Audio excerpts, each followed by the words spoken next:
வந்த ஆங்கிலேயர்கள் அதே ஆடு மேய்க்கும் பெண்ணிடம் ராணி வேலுநாச்சியார் பற்றி கேட்குறாங்க. அப்போ எந்த வழியா ராணி சென்றாங்கன்னு சொல்லாம அந்த பெண் மறுக்கிறாங்க. ஆங்கிலேயர்கள் வாளால அவங்களோட தலையை வெட்டி துண்டிக்கிறாங்க. இதையெல்லாம் மறைந்திருந்து பார்த்த வேலுநாச்சியார் சிவகங்கையை மீட்டெடுக்க சபதம் போடுறாங்க.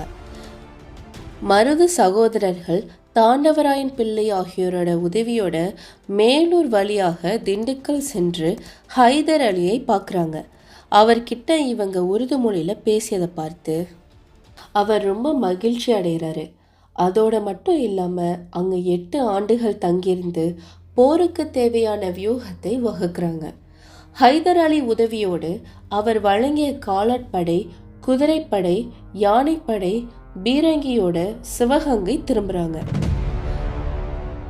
தன் நாட்டில் தயார்படுத்திய